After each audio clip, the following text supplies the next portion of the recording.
Hey guys, how's it going? And welcome to the Rebel Pastor YouTube channel. Pastor Sky over here in South Korea, and I am here, yes, in the countryside. And today you see a little bit of a different background, and it is not a green screen.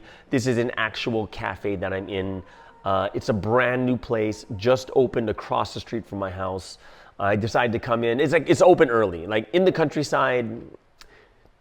Cafes open like 11 a.m. And kind of God just opened up this new cafe for me right across the street, and it's opened at 8 a.m., which is considered super early for the countryside. So I am happy. I get a really nice view. It's mainly like farmland and like trees and like mountains and stuff. But even within this countryside, there are still some nice cafes over here, so I'm enjoying it. If this is your first time here, go ahead, subscribe. You can like, comment. Most importantly, if you find this content something that is stimulating or beneficial, go ahead, share it with your friends and family. I'm sure that they would enjoy and love this too. Our goal for the year of 2024, it doesn't seem like it's going very well, but we are reaching for 10,000 subscribers. And I think something very important for this is when it comes to YouTube, when it comes to any social media, it's not so much about this like slow but gradual growth. What usually happens on YouTube is it's super slow in the beginning, and as time goes on, there's like this one video that just catches fire, and then you jump to like 12,000, 15,000 all of a sudden. So I'm not so worried about, oh no, the growth rate that we're at right now, we might hit what? We might hit like 6,000 or 7,000, 7,000 subscribers by the end of 2024. And for me, it's more of, you know what? Let's just see what happens. There might be a video that catches, and we'll jump to 10,000 at that time too. So for me, amazing and wonderful week. I had a bunch of friends, about 7 friends from America come to visit, and I had a great time. And one of the big things that I like when I'm talking to like Americans and Westerners is they get my sarcasm. Like, if you guys don't know, Canadians are super sarcastic. And, when I'm talking to people who have English as a second language, my sarcasm comes off as like negativity, or they think it's literal, but I'm being sarcastic. So here in Korea, when I talk to people that speak English, they can't get my sarcasm. But with my American friends, sarcasm is normal and it's very, very understandable. So I had a good 10 days of just amazing, a time of sarcasm, being free to say things the way that I want to, right? So this week, there was something that did come up because a friend asked me this question, and it's a question about what does it mean that God helps us? Because, there's a lot of times we think to ourselves that, people are going to say to us at church, you listen to a sermon or a pastor, and they're always like, God is helping you all the time. God did this for you. God did that for you. And when we think about that, we're like, wait a second. When I look at my life, sometimes it's really, really hard to see God actually helping me in my life. Now, of course, I'm not talking literal, like God's hand comes down from heaven and helps you, but we do go through these difficult times. And when we go through them, especially in those difficult times, it's really hard for us to see God working and helping us, right? And what I want to talk about today is, how is God really helping us in our lives? And this is going to require us to think a little bit more deeply, okay? Because, I think one of the mistakes that human beings have, like one of the mistakes we do have is when someone says that God helped you, right? God's like, oh, God help me, or like someone saying that God has helped you. We kind of have this idealistic thought that God has like completely resolved it and there's no other problems involved, or it requires us to not put any energy in, but it's kind of like God takes us out of that situation and everything is fine, right? And I think a lot of times we forget that, how God works and why God does things, and it kind of gets in the way and makes us misunderstand God instead, right? And it kind of reminds me of this very, very famous verse. I use this all the time because it's one of the most true verses, which is Isaiah 55, verse 8 and 9, that says, "For my thoughts are not your thoughts, neither are your ways my ways, declares the Lord. As the heavens are higher than the earth, so are my ways higher than your ways, and my thoughts than your thoughts." And I think that's something that we always have to keep in mind is the level between us and God is so far, we're so far apart, we cannot comprehend, we cannot fully understand what God is actually doing or what God is actually thinking, right?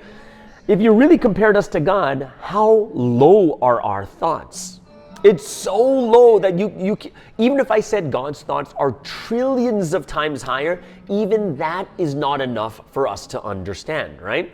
And a lot of times, like, we get disappointed when we pray to God and ask God for help, and things don't happen the way we expect. One of the prayers I'm sure every person of faith has done is the prayer of winning the lottery. Right? Like, how many times have you put, like, God, please let me win the lottery, and if you let me win, I will give you 70%. I just want 5 million. That's it. Just 5 million. That's all I want is 5 million. I'll give you the 15, the 20 million. I just want 5 million, right? And it's really interesting how, we've all had that thought. Why? Because we know that if we won the lottery, in our minds, we'd be like, that would solve a ton of problems in my life, right? And if you think about it this way, if we are disappointed, it means that God didn't do things the way that I expected or the things that I want. And if you really think about that, it's kind of arrogant that someone who is so much lower in level, lower in thoughts, lower in knowledge, in wisdom, in all these things, can turn to the almighty, omnipotent, omniscient God and say, do it my way, because my way is better than yours. You know what I mean? I would say that's quite arrogant if you think about it in that way. So what I want to share with you guys is this. God has helped us in many ways, in many, many ways, and He's helped us so many times. The biggest problem is we just didn't understand it, or we are not aware of it. And there's a perfect word for this, which means perceive, right? A lot of times God does things for us, but we just don't perceive it, right? And there's an awesome verse for this, which is in Isaiah chapter 43, verse 19, right? In Isaiah chapter 43, verse 19, what does it say? God says, "See, I am doing a new thing. Now it springs up. Do you not perceive it?" And I think that's quite an interesting verse, that God is saying, yeah, I am doing things. The biggest problem is you don't perceive it, right? They are constantly happening in our life, but we didn't understand it, we didn't see it, we didn't feel it, or we are unaware of it, which in other words means we didn't perceive it. If God was just helping us and it was that easy for us to just figure out and see, then every single time we'd say, oh, God help me, God help me, God help me. But because a lot of the times God helps us in different ways than we expect, things that are behind the scenes, indirect, maybe in our thoughts, maybe in our hearts, this is why we have a hard time perceiving what God is doing in our life, right? So in order for us to understand this, and I do want to get into the top 5 reasons why we don't see how God helps us, but I would say my pastor gave me this really great analogy of this, a super great analogy. And basically he said that, life is like a road, right? And in this road, there's a lot of twists and turns, and there's a lot of uphills, normal, just flat land, and downhills too. And what he said was, when life is normal, it's like walking on flat ground. We move when we need to, we use this normal amount of energy, right? And that's kind of like life when it's normal. Now, when life is great, life is like a down, you're going on a downhill. And I would say one of the most amazing times when I was a kid is when you're riding your bike and you're going downhill and just having the wind blow against your face. It's one of the most exhilarating and exciting things. You use no energy. It's just gravity pulling you down that hill. And that's like when life is great, right? Life is great, you don't use as much energy, and things are just moving, things are just happening in a way that you're like, wow, I didn't even do much, but so many things are happening. Now, here's the difficult part. When we go through difficulties in life, it's like going uphill, right? And it takes even more energy just to take that same step, right? That one step you have to, right? For me, just 3 days ago, I was in the mountains doing a hike, and you got the uphills, downhills, but there's this one part. This part was so steep, and it was after 3.5 hours of hiking. You're just exhausted, and you have to go, it was nice coming down, but you got to go back up that hill. And you have that exhaustion and burning in your legs. And it takes so much energy for that one step, right? And it's usually around these times where we feel that God isn't helping us, And what my pastor said to me at that time was, when God helps you in the difficult times, it doesn't mean that He'll take you out of that difficulty, but God will help you to overcome. And I'm like, okay, so what does that mean? And he says, well, think about this. When life is hard, you're going up that hill, okay? It's hard. You're using all your energy just to trudge and take these steps one by one. And because it's so hard to go up the hill, it's so slow, right? So not only is it hard to walk one step at a time, you're not moving very fast. So another thing that makes a difficult time so hard is not only is it more energy, but it's taking longer, And this kind of one of the reasons why we hate difficulties is not just that it's hard, but it takes a long time. But as you're walking and trudging and just like going through the mud up the hill, sometimes we need a break. And even when you're taking a break, when you're walking uphill, just to stand on it. So remember, you're on a hill. Just to stand right here, just to stay in the same spot, it takes that much more energy. Because if you let yourself go, you're going to roll down the hill.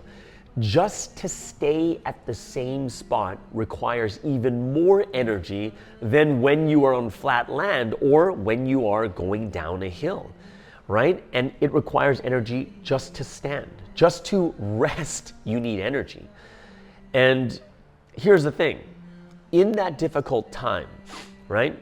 God helped you. How? God helped you by helping you just remain in the same spot and not falling down, right? The time when you were going through so much difficulty, God gave you the strength just to remain at that same spot and not fall down. And a lot of times when it's like, well, did God really help me? And the answer is absolutely. Because if God didn't help you at that time, you would have tumbled back down that hill and you probably would have given up. But God gave you the strength, God gave you the power, so that even when you were resting on that hill, He was there holding you up at that time, right? So let me get into 5 reasons. 5 reasons why, 5 reasons why God doesn't just pick you up and just resolve all your issues and problems all at once. Okay? And the first answer I'm going to give to you is something that we do need to recognize, that in life, there are such things as like normal difficulty. There are normal difficulties that all of us have to go through in life. It's a natural process of growth, right? For us to grow, we do need to go through that natural process, and it's something that you shouldn't skip because it's part of your growth process. So let me give you an example. It's like when you're a baby and you start learning how to walk. Everyone needs to go through that walking process, learning how to walk, strengthening your legs, going through it step by step, one by one.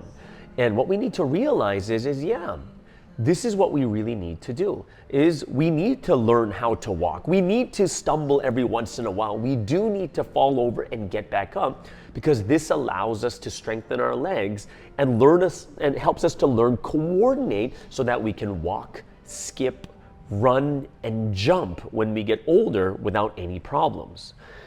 A lot of the things that we go through in life, don't think to yourself that all suffering or problems are bad. Some of them are just the natural process in life. Another example of, like, say something that's a mental process is learning how to socialize. Sometimes we're going to go through these awkward times where we meet people and we don't know what to say, and we're just learning how to socialize. We're learning how to talk to people, and that's something that is really important, but it is natural. That's the first reason.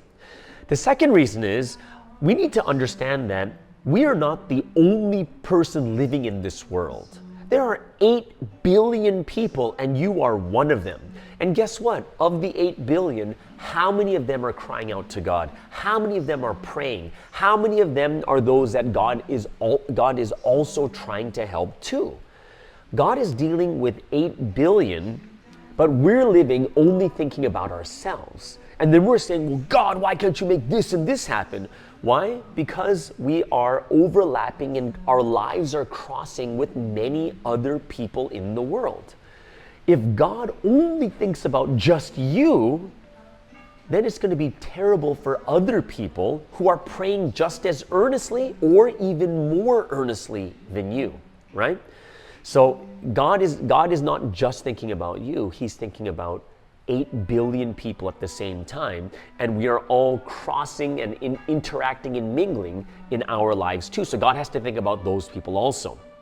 Third reason is a lot of times the things that we ask for, they're really big, right? Small things take small time. You know, buying clothes, buying shoes. You don't have to work that long to buy clothes or shoes. But if it's like a house or a car, it takes way more time to save. So sometimes the things that we ask for are something so big, it's not something that we can just resolve on our own, right? It's not something that just resolves itself, but it needs a lot of time. So there are multiple layers of steps that need to get done one at a time, using dozens and sometimes hundreds or thousands of people to make that one big thing happen, right? So that's the third reason. Fourth reason is this. Fourth reason is just plain ignorance. It's our ignorance. We know nothing compared to God. We need to understand that God sees all things, including our hearts, and He sees it at such a high level that we can't be that ignorant. We got to understand our ignorance and say, okay, God, you know more than me, so I will let you do it the way that you want. Now, fifth, last but not least, is from Romans chapter 8, verse 28. And Romans chapter 8, verse 28 says, "And we know that in all things God works for the good of those who love Him, who have been called according to His purpose," right? What does that mean?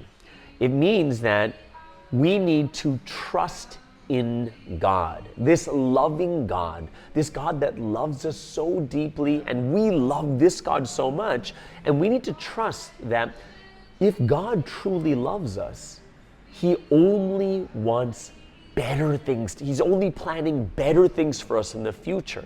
Yes, it might not look easy now. It might be difficult right now, but God has the best in mind for us, which means we need to trust in God.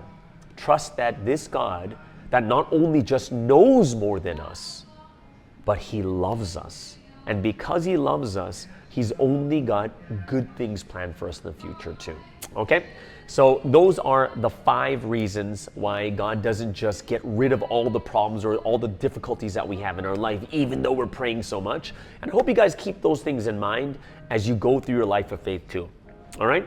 So there it is, guys. That is today's Rebel Pastor podcast. Hope you guys enjoyed it. Hope you guys had a lot of new thoughts from today's podcast. If you have any questions or anything else you want to ask, go ahead, put in the comments below. Would love to hear from you guys too. All right. So there it is, guys. That is today's Rebel Pastor podcast. I'm not even sure what episode it is, but everyone have an amazing and awesome weekend. We'll see you guys again next week on the Rebel Pastor podcast. This is Pastor Sky standing out from South Korea. Bye-bye.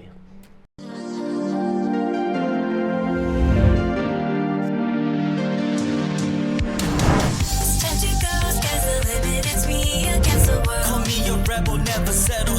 I raise the level. It's time to go, sky's the limit. It's me against the world. Rebel pastor, ooh.